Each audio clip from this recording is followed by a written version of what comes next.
نحمده ونصلي على رسوله الكريم أما بعد فأعوذ بالله من الشيطان الرجيم بسم الله الرحمن الرحيم مثل الذين ينفقون أموالهم في سبيل الله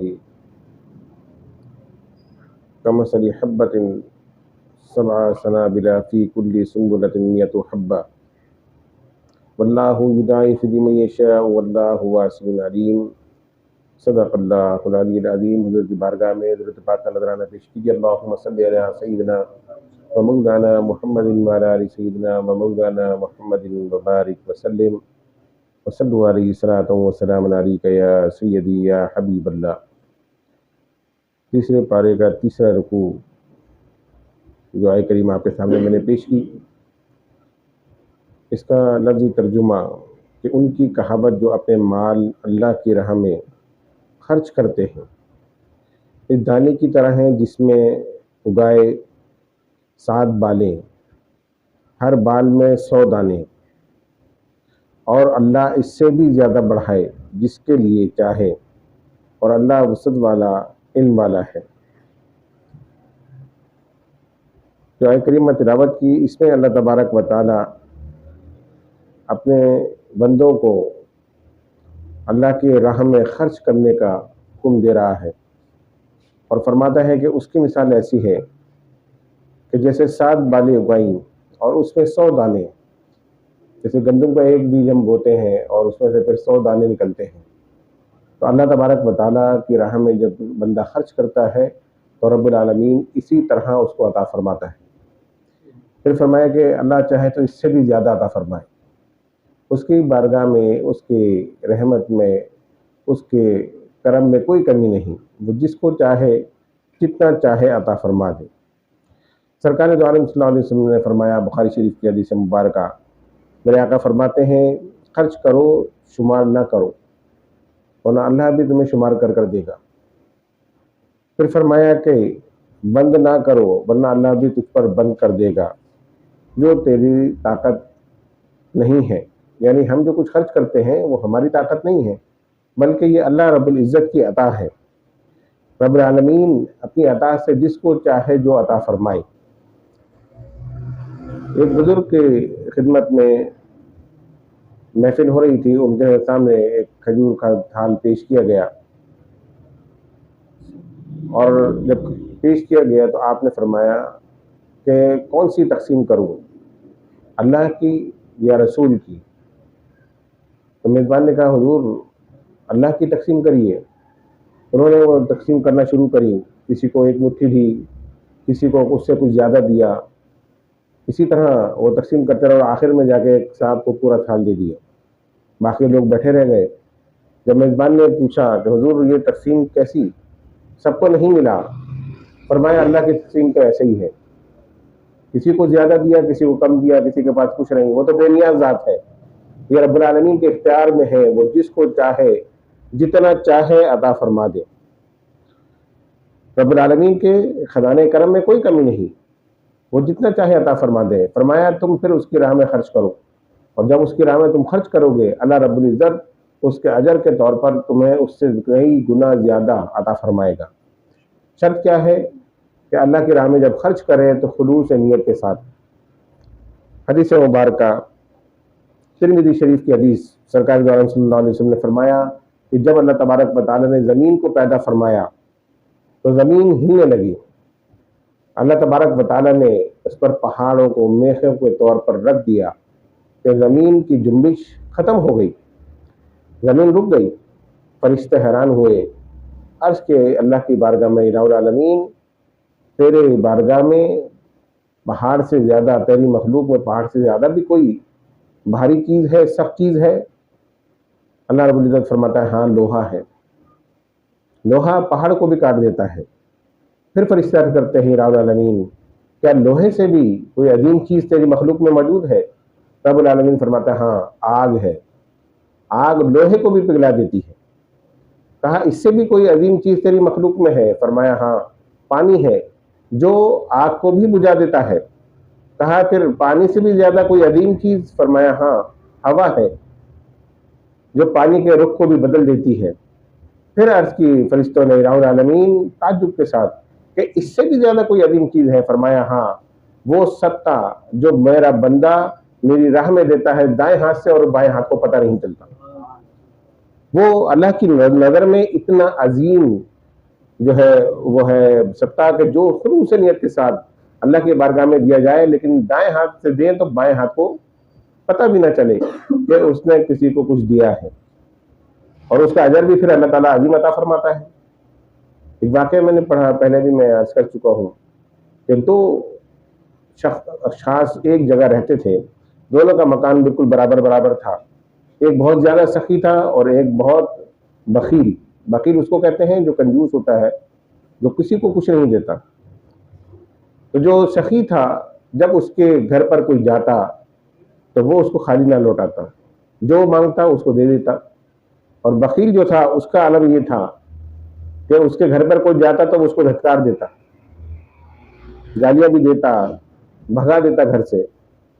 پورا علاقہ جانتا تھا کہ یہ کتنا بدتمیز آدمی ہے، بخیل ہے، سب اس سے نفرت کرتے تھے، اور یہ سوچتے تھے کہ دیکھو دونوں کے گھر برابر ہے، لیکن ایک اتنا سخی اور دوسرا اتنا بخیل، ایک اللہ کی راہ میں دونوں ہاتھوں سے خرچ کر رہا ہے، اور دوسرے کا عالم یہ ہے اس کے پاس ہے لیکن وہ اللہ کی راہ میں دیتا نہیں ہے۔ کچھ عرصے کے بعد جو بخیل جو کنجوس آدمی تھا اس کا انتقال ہو گیا، تو جو سخی تھا وہ محلے والوں کے پاس گیا اور اس نے جا کر لوگوں سے کہا کہ دیکھو اس کا انتقال ہو گیا، اب اس کو ہم نے دفن کرنا ہے۔ لوگوں نے کہا ہم کیوں جائیں اس کے جنازے میں، وہ تو بڑا بخیل آدمی تھا، بڑا بدتمیز آدمی ہے، جو جاتا اس کو گالیاں دیتا، جو جاتا اس کو دھتکار دیتا، ہم تو اس کے کفن دفن میں شریک نہیں ہوں گے۔ جو سخی تھا وہ رونے لگا اور اس نے کہا کہ اصل میں سخی تو وہی تھا۔ ان کا کیا مطلب؟ کہا اصل میں سخی وہی تھا، اس نے مجھے قسم دی تھی کہ میری زندگی میں یہ راز فاش نہیں کرنا۔ میرے اور اس کا گھر دونوں کا برابر تھا، بیچ میں جو دیوار تھی اس میں ایک کھڑکی بنائی ہوئی تھی کہ جب تمہارے پاس کوئی بھی آئے کچھ لینے اللہ کی راہ میں دینے کے لیے، میں بیٹھا ہوں یہاں سے مجھ سے لے کر اس کو دے دینا۔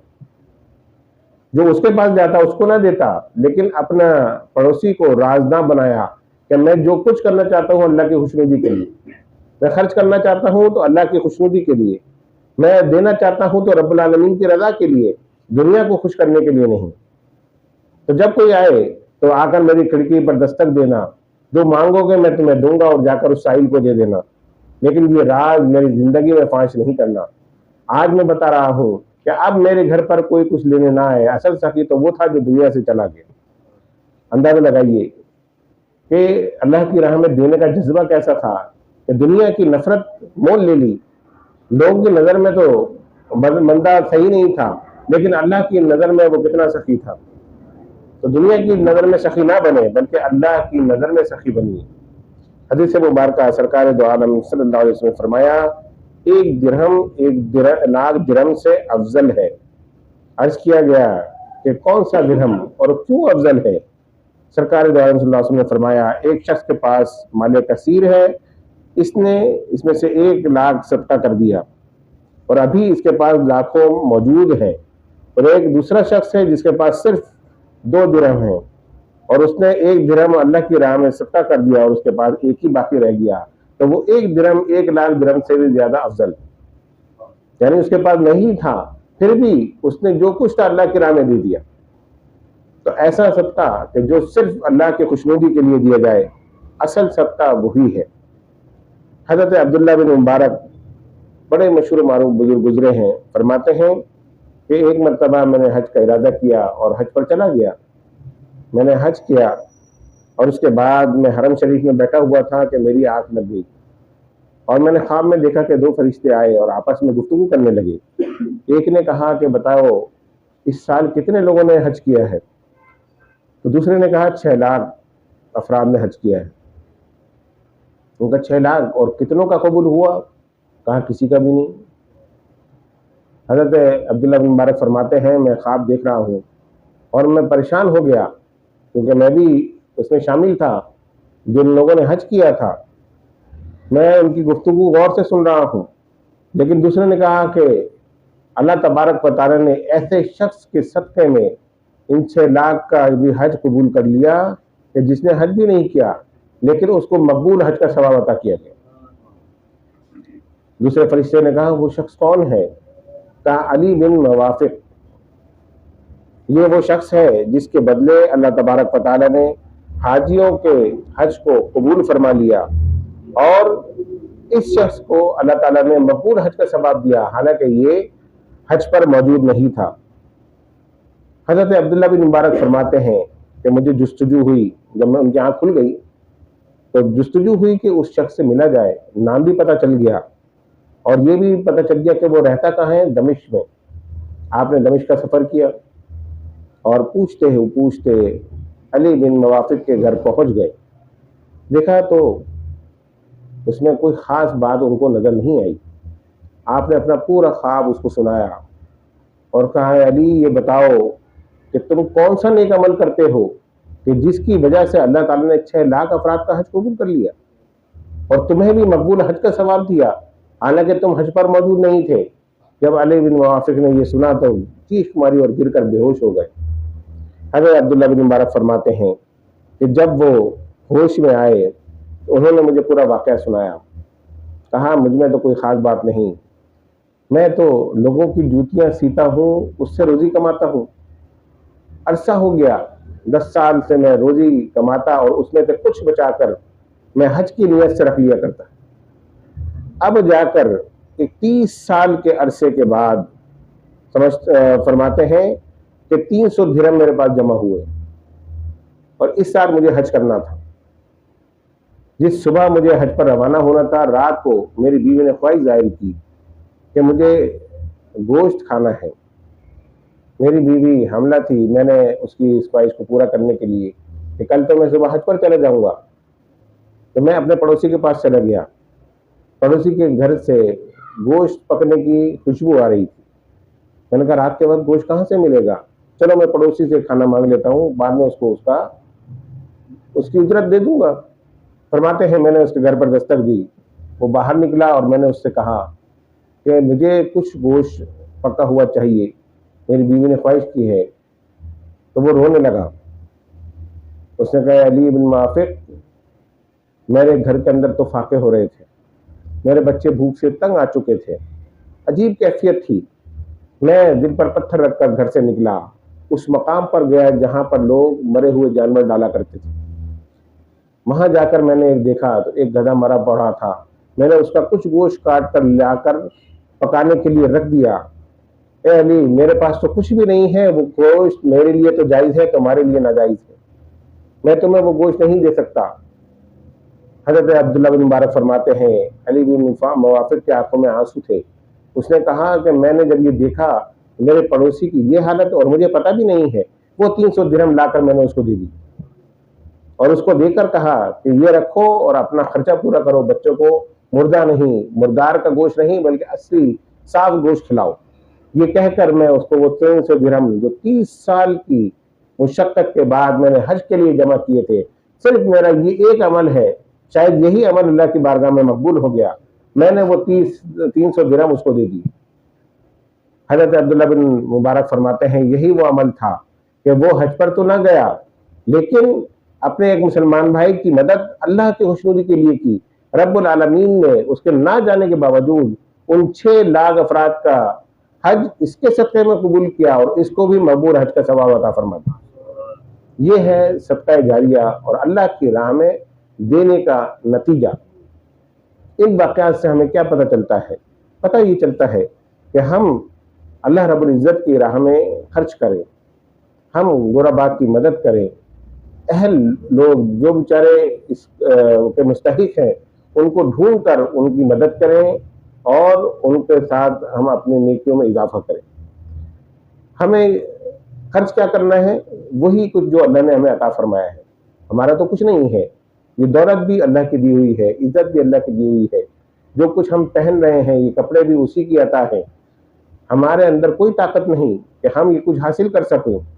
ہم سے زیادہ بہترین لوگ موجود ہیں، بہترین دماغ والے لوگ موجود ہیں، بہترین قابلیت والے موجود ہیں، لیکن رب العالمین نے ہزاروں سے بہتر ہمیں رکھا ہوا ہے، ہزاروں سے زیادہ دولت ہمیں عطا فرمائی ہوئی ہے۔ اس کے باوجود ہم بخیل ہیں، ہم اللہ کی راہ میں خرچ نہیں کرتے۔ اور جب خرچ کرتے ہیں تو پھر اپنی نمود و نمائش بیچ میں آ جاتی ہے، ریاکاری شامل ہو جاتی ہے، اور جب ریاکاری شامل ہو جائے تو وہ صدقہ نہیں رہتا، بلکہ وہ صدقہ ختم ہو جاتا ہے، وہ عبادت قبول نہیں۔ تو یہ واقعات ہمیں بتا رہے ہیں کہ جب ہم اللہ کی راہ میں خرچ کریں تو صرف نیت ہو اللہ کی اور اس کے رسول کی خوشنودی۔ جب اس اللہ کی اور اس کے رسول کی خوشنودی کے نیت سے ہم خرچ کریں گے تو یقیناً اس کا اجر بھی رب العالمین ہمیں عطا فرمائے گا۔ تو آج کے درس کا یہی سبق ہے کہ ہم اپنی دولت کو، جو بھی مال ہمارے پاس موجود ہے، ہمارے پاس چاہے کم ہو لیکن اس میں سے بھی اللہ کی راہ میں نکالیں۔ بزرگان دین فرماتے ہیں کاروبار کرنا ہے تو اللہ رب العزت سے کرو، جو ایک کی 70 عطا فرماتا ہے، جو کسی کا رکھتا نہیں ہے۔ تم دنیا والوں سے کاروبار کرتے ہو، نقصان بھی اٹھاتے ہو، لیکن اس سے کاروبار کرنے کے اندر تمہیں کوئی نقصان نہیں ہے، بلکہ تمہیں ہمیشہ تمہارے دیے ہوئے سے زیادہ ملے گا۔ بزرگان دین فرماتے ہیں جو چیز چاہیے وہی چیز اللہ کی راہ میں خرچ کرو، اس سے دگنی تمہیں مل جائے گی۔ تم چاہتے ہو رزق میں اضافہ ہو، لوگوں کو کھانا کھلاؤ۔ تم چاہتے ہو میری دولت میں اضافہ ہو، اپنی دولت کو اللہ کی راہ میں خرچ کرو، رب العالمین اس سے دگنی دولت تمہیں عطا فرمائے گا، اس سے دگنا رزق عطا فرمائے گا۔ تم چاہتے ہو کہ بہترین کپڑے پہنو تو غربا میں اپنی طرف سے کپڑے تقسیم کرو۔ جس چیز کی طرف تمہیں ہے وہ چیز اللہ کی راہ میں خرچ کرو، رب العالمین اس سے زیادہ تمہیں عطا فرمائے گا۔ تو ہمیں اسی جذبے کے ساتھ اللہ کی بارگاہ میں خرچ کرنے کی ضرورت ہے۔ آج ہم جن مشکلات کا شکار ہیں، کہیں بے برکتی کا شکار ہیں تو کہیں رزق میں کمی کا شکار ہیں، ان تمام چیزوں سے نجات کا ذریعہ ہے تو صدقہ جاریہ ہے کہ ہم اللہ کی راہ میں خرچ کریں، مساجد میں خرچ کریں، غربا میں خرچ کریں، مدرسوں میں خرچ کریں، ان مقامات پر کہ جہاں پر اللہ رب العزت کی عبادت ہوتی ہے ان کو شاندار بنائیں۔ یہ صدقہ جاریہ ہیں جب تک کہ ان مقامات پر، ان مساجد میں، ان مدرسوں میں قرآن کی تعلیم ہوتی رہے گی، نمازیں ہوتی رہیں گی، نامہ اعمال میں ہمارے نیکیاں لکھی جاتی رہیں گی۔ تو ہمیں چاہیے کہ ہم اللہ رب العزت کی بارگاہ میں اپنے گناہوں کی معافی طلب کرتے ہوئے اس کی راہ میں خرچ کریں، اور وہ خرچ بھی کریں تو پھر خلوص نیت کے ساتھ کہ اس ہاتھ سے خرچ کریں تو دوسرے ہاتھ کو اس کا علم نہ ہو۔ یہ مثال یہ دی گئی کہ مطلب یہ ہے کہ جب آپ دیں تو آپ کے کسی تیسرے کو پتہ نہ ہو، یا تو آپ جانتے ہو یا جس کو آپ دے رہے ہو وہ جانتا ہو، تیسرا کوئی نہیں جانتا ہو، تو تب آپ کا صدقہ حقیقت میں صدقہ ہوگا۔ اللہ رب العزت ہم سب کو اس کی توفیق عطا فرمائے۔ وما علینا الا البلاغ۔